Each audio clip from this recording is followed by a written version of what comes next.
वैसे तो ठेकुआ यूपी और बिहार की फेमस रेसिपी है, लेकिन आजकल हर जगह इसको लोग खूब पसंद कर रहे हैं। जब भी कुछ लंबे समय के लिए स्टोर करके रखने की बात आती है तो ठेकुआ का नाम आता है, या फिर लंबे समय के लिए सफ़र पर जाना होता है तो भी हम ठेकुआ को ही सबसे पहले बनाते हैं। वैसे तो ज़्यादातर लोग ठेकुआ बना ही लेते हैं, लेकिन सबके बनाने का तरीका अलग अलग होता है। तो आज मैं कुछ छोटे छोटे टिप्स एंड ट्रिक्स आपके साथ शेयर करूंगी, जिससे आपका ठेकुआ देखने में तो अच्छा लगेगा ही, खाने में भी बहुत ज़्यादा टेस्टी होगा और इसको आप लंबे समय के लिए स्टोर करके रख भी सकते हैं।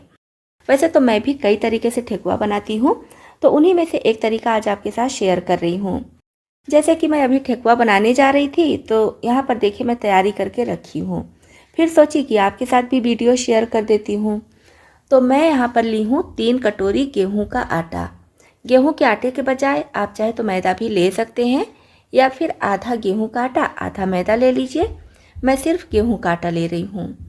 और इसमें डाली हूँ 1 कटोरी सूजी यानी कि रवा। उसके बाद मैं इसमें डाली हूँ सौंठ का पाउडर। तो 1 छोटा चम्मच के करीब सौंठ का पाउडर इसमें डाल दी हूँ, आप अपने स्वाद के हिसाब से। जैसे कुछ लोगों को थोड़ा स्ट्रांग फ्लेवर पसंद होता है सौंठ का, तो ज़्यादा डाल दीजिए, कम पसंद है तो कम डालिए, लेकिन थोड़ा सा ज़रूर डालिएगा। और इसी के साथ में सौंफ डालना है, तो मैं साबुत सौंफ ली हूँ। आपको साबुत सौंफ नहीं पसंद है, क्योंकि कभी कभी बच्चों को नहीं पसंद आता है, बच्चे इसको नहीं खाना चाहते हैं, तो आप यहाँ पर सौंफ का पाउडर भी ले सकते हैं। और थोड़ा सा हरी इलायची का दाना डाली हूँ। आप चाहे तो हरी इलायची को दरदरा कूट कर डाल सकते हैं, या फिर इसका पाउडर भी ले सकते हैं, लेकिन मैं क्या करती हूँ, इसको ऐसे साबुत ही रखती हूँ, मतलब कि छिलके से अलग करके इसका दाना इसमें मिक्स कर देती हूँ। तो इस तरह से जब हम ठेकुआ खाते हैं ना, तो एक एक दाना इलायची का मुंह में जब पड़ता है ना, तो बहुत ज़्यादा टेस्टी लगता है। यहाँ पर सारी चीज़ें मैं इसमें पहले से डाल दी थी, फिर वीडियो बनाना शुरू की हूँ, इसलिए डालते समय आपको नहीं दिखा पाई हूँ। तो जो जो चीज़ें मैं बताई हूँ, सारी चीज़ों को एक साथ करके और इसे हम अच्छी तरह से मिला लेंगे। अब इसमें हमें मोयन देना है। ऑयल के लिए जो हमारा मेजरमेंट है ना, वो ऐसा रहेगा जैसे कि 2 कप हमारा ये पूरा आटा है, तो उसके हिसाब से 1/4 कप हमें ऑयल या फिर देसी घी लेना है।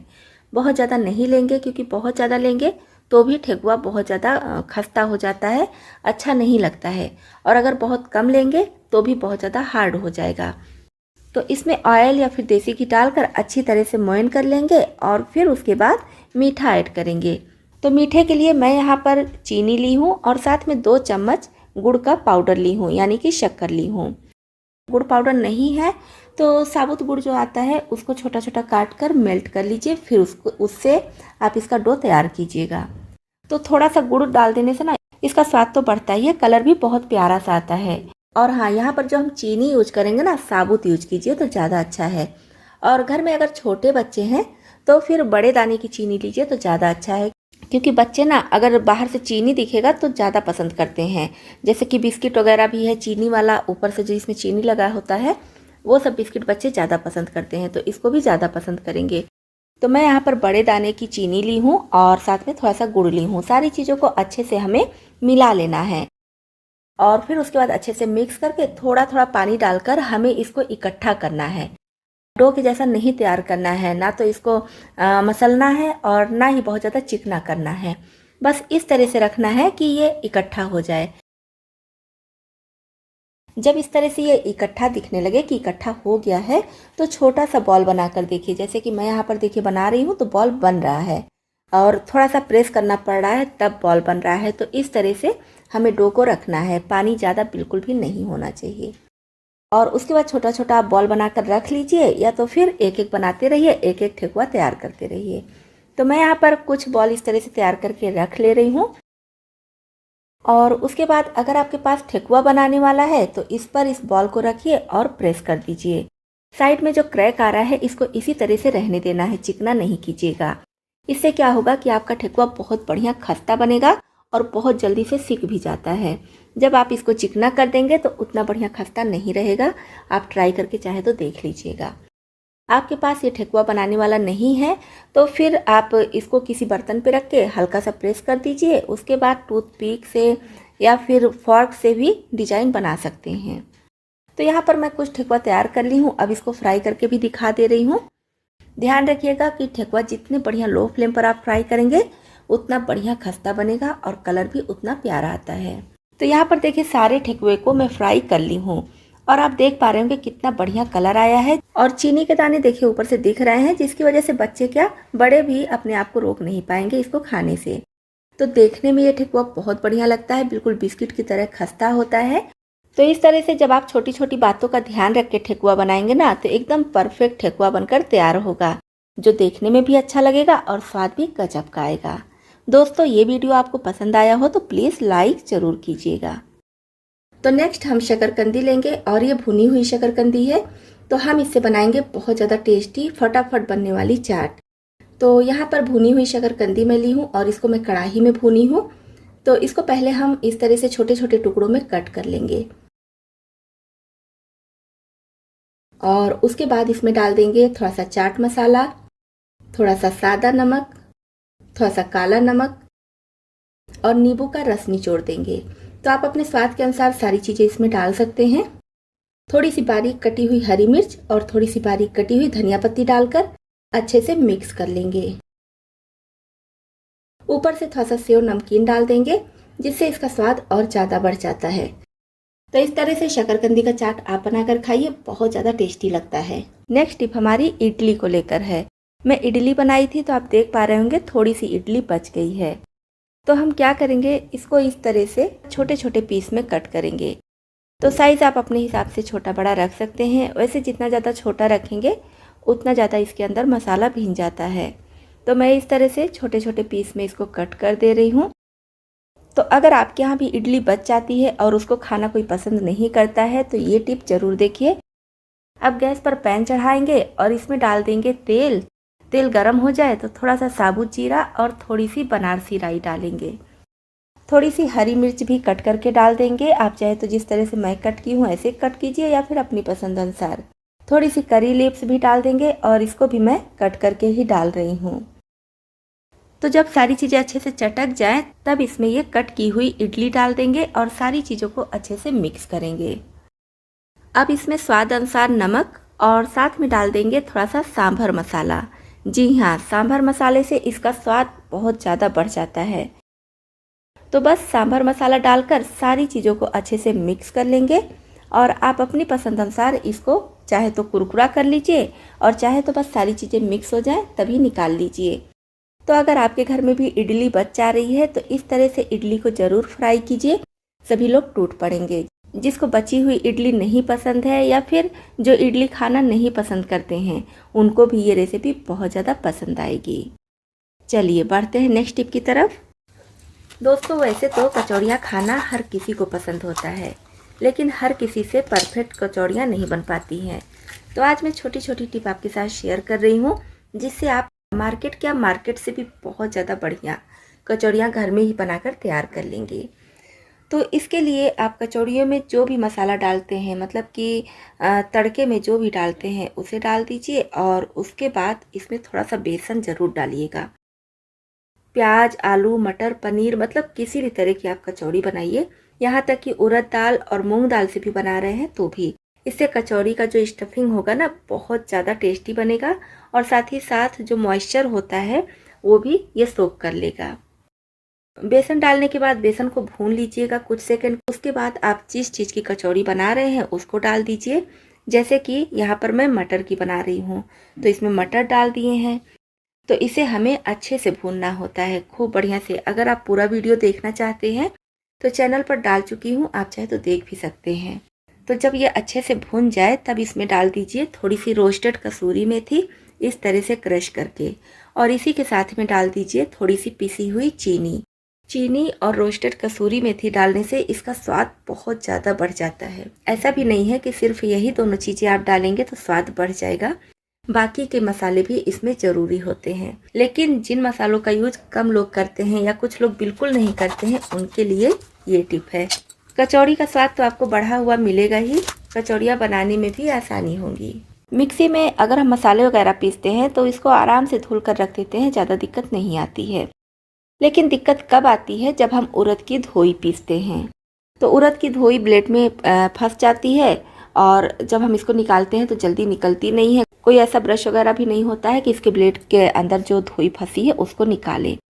और अगर हम इसको ऐसे ही छोड़ देते हैं तो धोई और बुरी तरह से चिपक जाती है। तो इसके लिए बस छोटी सी टिप है, क्या कीजिए जब आप धोई पीस लीजिए तो सबसे लास्ट में डाल दीजिए थोड़ा सा पानी, 1 कप आधा कप अपने हिसाब से डाल दीजिए और इसका ढक्कन बंद करके बस कुछ सेकंड के लिए मिक्सी को फिर से चला दीजिए।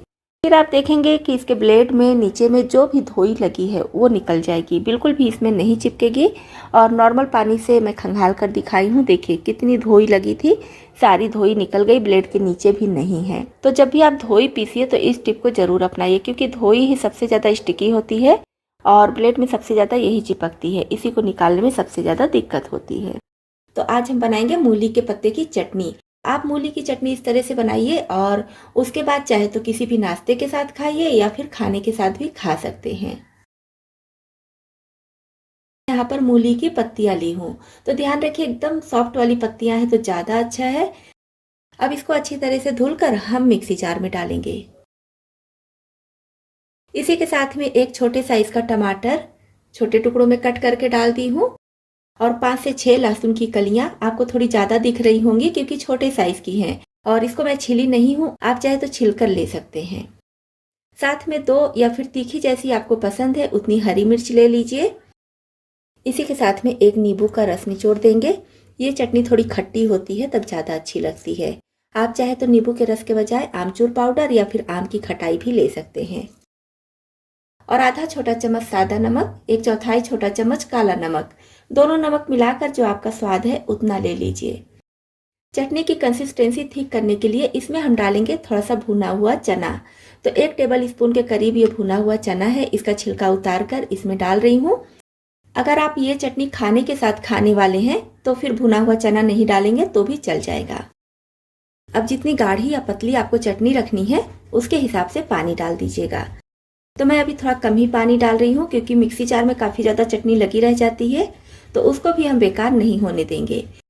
थोड़ा सा पानी मिक्सी जार में डालकर बाकी की चटनी भी निकाल लेंगे।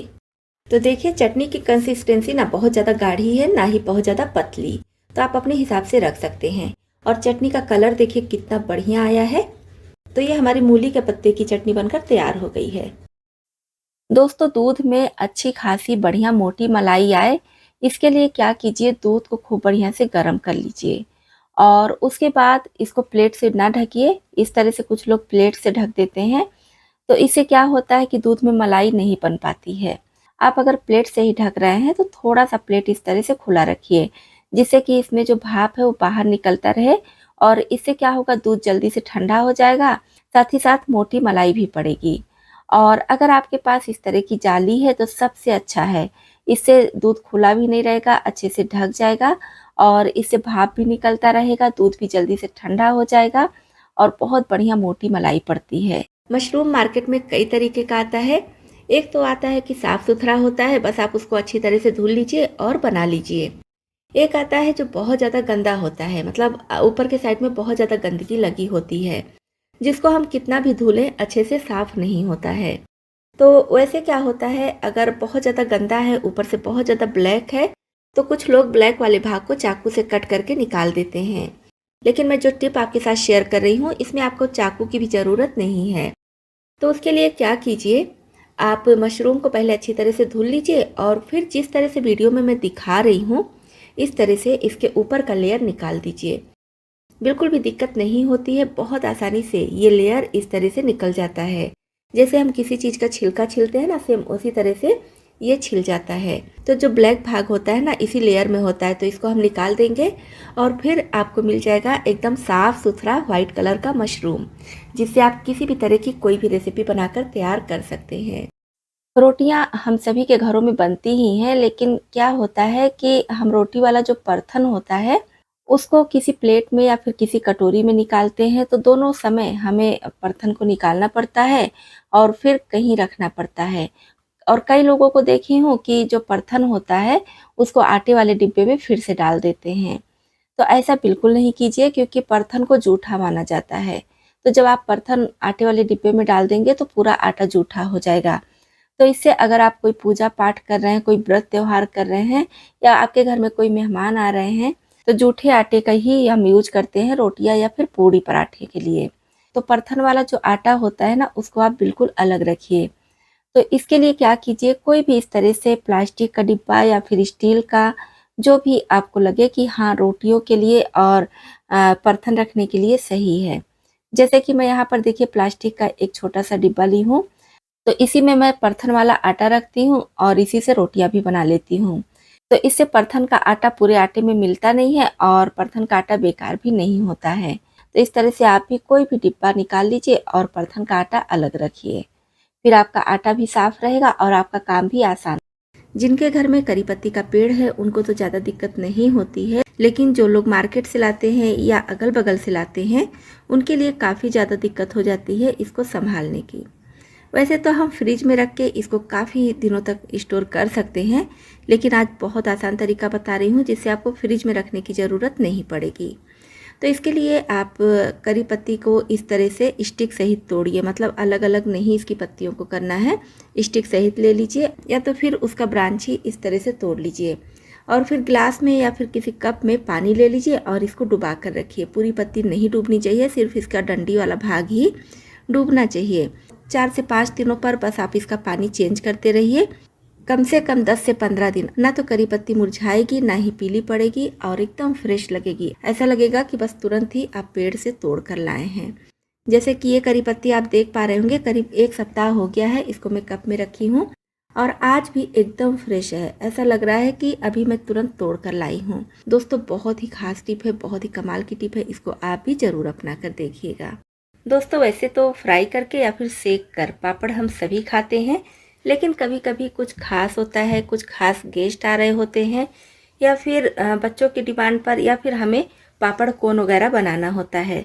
हम ये सोचते हैं कि फटाफट हमारे पापड़ से कोन बन जाए और हमें तेल में इसको फ्राई ना करना पड़े, कढ़ाई वगैरह ना चढ़ाना पड़े। पापड़ से कोन बनाना माइक्रोवेव में काफ़ी आसान होता है और एक साथ में ढेर सारा कोन बन जाता है, लेकिन आप तवे पर भी बहुत आसानी से इस तरह कोन बना सकते हैं। इसके लिए क्या कीजिए, गैस पर चढ़ा दीजिए तवा जब हल्का सा गर्म हो जाए, बहुत ज़्यादा गर्म नहीं करना है, बस तवा हल्का ही गर्म हो तभी आप इस पर पापड़ रख दीजिए और दोनों तरफ से उलट पुलट कर सेक लीजिए। तो बस जैसे ही आपको लगे कि पापड़ पक चुका है अच्छे से, तुरंत आप इसको उठा लीजिए और इस तरह से जैसे वीडियो में दिखा रही हूँ कोन बना लीजिए। तो बहुत आसानी से कोन बन जाएगा, आपको पापड़ फ्राई करने की भी ज़रूरत नहीं पड़ेगी और ना ही माइक्रोवेव का ज़रूरत पड़ेगा। तो इस तरह से आप भी तवे पर ढेर सारे पापड़ से कोन बनाकर तैयार कर सकते हैं। दोस्तों कोई कोई गोभी इस तरह से एकदम बंधा फूल होता है, तो इसमें से इसका जो पीस होता है ना, फूल का एक एक फूल होता है, इसको निकालना काफ़ी मुश्किल होता है। एक फूल 2 फूल कट करना है तब तो ज़्यादा दिक्कत नहीं होती है, लेकिन कभी कभी भंडारा वगैरह होता है या घर में ही बहुत सारे गेस्ट आ जाते हैं, तो ढेर सारे गोभी के फूल को हमें तोड़ना पड़ता है, कट करना पड़ता है, तो इसमें काफ़ी ज़्यादा समय लग जाता है। इसके लिए बहुत अच्छी टिप आपके साथ शेयर कर रही हूँ। इसके लिए आप गोभी को इस तरह से लीजिए जैसा मैं वीडियो में दिखा रही हूँ और फिर डंडी वाले भाग को 3 से 4 बार इस तरह से पीटना है और फिर आप देखेंगे सारा फूल अलग हो जाएगा और गोभी की डंडी अलग हो जाएगी। दोस्तों इसमें अगर कीड़े हैं तो कीड़े भी आपको एकदम बढ़िया से दिखेंगे। ऐसा नहीं है कि किसी फूल में कीड़े चिपके रहेंगे, कीड़े होते हैं तो वो भी बाहर निकल आते हैं। तो बहुत ही बढ़िया टिप है। इस तरह से आप कुछ ही मिनटों में ढेर सारे गोभी के फूल को तोड़कर अलग कर सकते हैं। जैसा कि आप वीडियो में देख पा रहे होंगे फूल एकदम बढ़िया से टूटता है। बस मुझे वीडियो बनाना था इसलिए मैं इसको डायरेक्ट ऐसे तोड़कर दिखाई हूँ, लेकिन आप अगर तोड़िएगा तो इसको पॉलीथीन में रख लीजिएगा, तो इससे सारा फूल इकट्ठा रहेगा और फैलेगा नहीं। उम्मीद करती हूँ ये टिप भी आपको बहुत ज़्यादा पसंद आई होगी। चलिए बढ़ते हैं नेक्स्ट टिप की तरफ। दोस्तों ये कच्चा केला है और देखने में हो सकता है आपको लगे कि खराब हो चुका है, तो खराब बिल्कुल नहीं है। कभी कभी ज़्यादा दिनों के लिए हम इसको फ्रिज में रख देते हैं तो ये इस तरह से काला पड़ जाता है, लेकिन अंदर में सही है, सिर्फ ऊपर का छिलका ही काला है। मैं छिलकर दिखा रही हूँ, तो ये देखिए अंदर बिल्कुल सही है, कहीं से कुछ भी खराब नहीं हुआ है। तो हमारी टिप जो है वो है केले को छीलने के लिए। केला हम एक तो इस तरह से छीलते हैं जैसे मैं अभी चाकू से छिलकर दिखाई हूँ उस तरह से। उसमें क्या होता है कभी कभी पल्प बहुत ज़्यादा निकल जाता है और इस तरह से छीलने से दूसरी प्रॉब्लम ये आती है कि केला बहुत जल्दी काला पड़ने लगता है। तो इसको छीलने के लिए दूसरा तरीका आपके साथ शेयर कर रही हूँ। तो इसके लिए हम केले के दोनों साइड्स को इस तरह से कट कर लेंगे और फिर इस तरह से इसमें कट लगाएंगे। ध्यान रखना है कि केले का जो पल्प है इसमें कट नहीं लगना चाहिए, सिर्फ ऊपर छिलके में ही इस तरह से इसमें हम कट लगाएंगे। कोई कोई केले का छिलका काफ़ी मोटा होता है और कोई कोई पतला होता है, तो उसके हिसाब से आप इसमें इस तरह से 5, 6, 7 जैसा केला है इस तरह से कट लगा दीजिए। अब इसको छिलना बहुत आसान हो जाएगा। इस तरह से देखिए, न चाकू और न छुरी, बहुत आसानी से ये छिल जाएगा। बस जो हम कट लगाए हैं एक एक को इस तरह से हटाते रहिए और केला छिल जाएगा। इसमें सिर्फ इसका छिलका ही निकलता है, बिल्कुल भी पल्प नहीं निकलेगा और केला जल्दी काला भी नहीं पड़ेगा। दोस्तों वैसे तो जब हम कच्चे केले की रेसिपी बनाते हैं तभी इसको कट करते हैं, क्योंकि इसको अगर हम कट करके रख देते हैं तो बहुत जल्दी से ये काले पड़ जाते हैं। तो आज मैं बहुत ही अच्छी टिप आपके साथ शेयर कर रही हूँ, जिससे आप कच्चे केले को 8 से 10 दिनों के लिए छिल कर रख सकते हैं, फिर भी कच्चे केले बिल्कुल भी काले नहीं पड़ेंगे। तो इसके लिए हम लेंगे एक कटोरी और इसमें थोड़ा सा नींबू का रस हमें चाहिए। तो केले के हिसाब से नींबू का रस ले लीजिए और इस तरह से इसको निचोड़ने के बाद जितना केला आप छिले हैं सबके ऊपर इस तरह से रब कर दीजिए। पूरे केले पर नींबू का रस अच्छी तरह से लगना चाहिए, इसीलिए मैं थोड़ा सा रस निचोड़ ली हूँ। आप चाहे तो नींबू को ही हल्का प्रेस करते हुए डायरेक्ट ही रब कर सकते हैं, लेकिन जब इस तरह से थोड़ा सा रस हम निकाल लेंगे और फिर इसमें रब करेंगे तो आसानी से रब हो जाता है। तो इस तरह से जितना केला छिले हैं सब में नींबू लगा देंगे और अब इसे हमें रखना है पैक करके। इसके लिए हमें चाहिए फ्रेश रैप। फ्रेश रैप हम सभी के घरों में होता है, नहीं है तो जिपलॉक पाउच भी ले सकते हैं या फिर कोई कंटेनर भी आप ले सकते हैं। अब इसको फ्रेश रैप में इस तरह से रैप कर देंगे। आप अपने हिसाब से एक एक चाहे तो रैप कीजिए, या तो फिर जिस तरह से मैं एक साथ रैप कर रही हूँ इस तरह से भी कर सकते हैं। तो दोस्तों अगर आप भी कच्चे केले को छील चुके हैं और स्टोर करके रखना है तो इस तरह से स्टोर करके रख सकते हैं। तो इस तरह से देखिए मैं इसको रैप करती हूँ। अब इसे कंटेनर में स्टोर करके हम रखेंगे फ्रिज में। तो फ्रिज में आप इस केले को पूरे 1 सप्ताह भी रखेंगे फिर भी ये ना तो काले पड़ेंगे और ना ही सूखेंगे, एकदम फ्रेश रहेंगे। दोस्तों उम्मीद करती हूँ ये यूजफुल टिप आपको बहुत ज़्यादा पसंद आई होगी। देखिए ये लाल वाली मिर्च है, तो इसको क्या करेंगे, धूप में नहीं सुखाएंगे। जैसे कि अभी मौसम गर्म है और फैन भी चलता है तो रूम में कहीं भी रख दीजिए, ये मिर्च सूख जाएगी। या फिर कहीं खिड़की है तो वहां भी रख दीजिए। कहने का ये मतलब है कि इस मौसम में आप कहीं भी रख दीजिए, अच्छे से सूख जाती है। और इसे बस ध्यान रखना है कि धूप में नहीं सुखाना है। धूप में जब आप सुखाएंगे ना तो इसका कलर इतना रेड नहीं रहेगा, थोड़ा सा मतलब ब्राउन हो जाता है, डार्क हो जाता है। तो इसको मैं रूम में रख कर अच्छे से सुखा कर फिर आपको दिखा रही हूँ।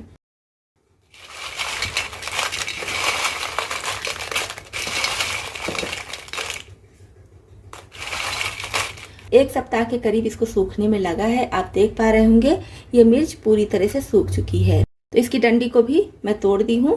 अब आप इसको चाहे तो ऐसे ही स्टोर कर लीजिए, जहाँ भी आपको सूखी हुई मिर्च की ज़रूरत हो वहाँ पर यूज कीजिए। या फिर इसको पीस कर लाल मिर्च का पाउडर भी आप तैयार कर सकते हैं। इससे जो लाल मिर्च पाउडर बनेगा बहुत ही बढ़िया रेड रहेगा, मतलब ऐसा लगेगा कि जैसे कश्मीरी लाल मिर्च है, इतना ज़्यादा रेड ये पाउडर रहेगा। तो मैं इसे चिली फ्लेक्स बनाने वाली हूँ। अब चिली फ्लेक्स बनाने के लिए आप चाहे तो किसी चीज़ में कूट कर भी बना सकते हैं या फिर मिक्सी जार में डालकर मिक्सी रोक रोक कर चलाइए। लेकिन ज़रा सा भी अगर आपकी मिक्सी ज़्यादा चल जाएगी ना तो फिर चिली फ्लेक्स के बजाय ये लाल मिर्च का पाउडर तैयार हो जाएगा। इससे अच्छा है कि अगर आपके पास इस तरह का चिली कटर है तो इसमें आप चिली फ्लेक्स तैयार कर सकते हैं। मैं इसी चिली कटर में ही चिली फ्लेक्स तैयार करती हूँ। तो थोड़ी थोड़ी मिर्च हम इसमें डालेंगे और इस तरह से इसको चलाएंगे। तो यहाँ पर देखिए कितना बढ़िया चिली फ्लेक्स, जैसे मार्केट का होता है ना एक एक दाना अलग, उसी तरह से चिली फ्लेक्स आपको घर में तैयार मिलेगा। तो सबसे आसान तरीका है चिली फ्लेक्स बनाने का। दोस्तों ये वाली मिर्च काफ़ी ज़्यादा तीखी थी, तो इसका जो ये चिली फ्लेक्स हम तैयार कर रहे हैं ये भी काफ़ी ज़्यादा तीखा है। ये वाली मिर्च तो हर जगह मिल जाती है, कभी भी आप इसे चिली फ्लेक्स तैयार कर सकते हैं। लेकिन अगर आप कम तीखा चिली फ्लेक्स चाहते हैं कि जो तीखापन ना हो या फिर बिल्कुल कम हो, तो वो वीडियो भी मैं अपलोड कर चुकी हूँ, आप चाहे तो देख सकते हैं। ये मार्केट की चिली फ्लेक्स से भी काफ़ी अच्छा होता है और कलर तो आप देख ही पा रहे होंगे कितना बढ़िया आया है। तो दोस्तों उम्मीद करती हूँ कि लाल मिर्च सुखाने का और साथ में ये चिली फ्लेक्स बनाने का तरीका आपको पसंद आया होगा। पसंद आया हो तो प्लीज़ वीडियो को लाइक ज़रूर कीजिएगा। दोस्तों पूरे साल भर के लिए अदरक स्टोर करने का बहुत ही आसान तरीका आपके साथ शेयर कर रही हूँ।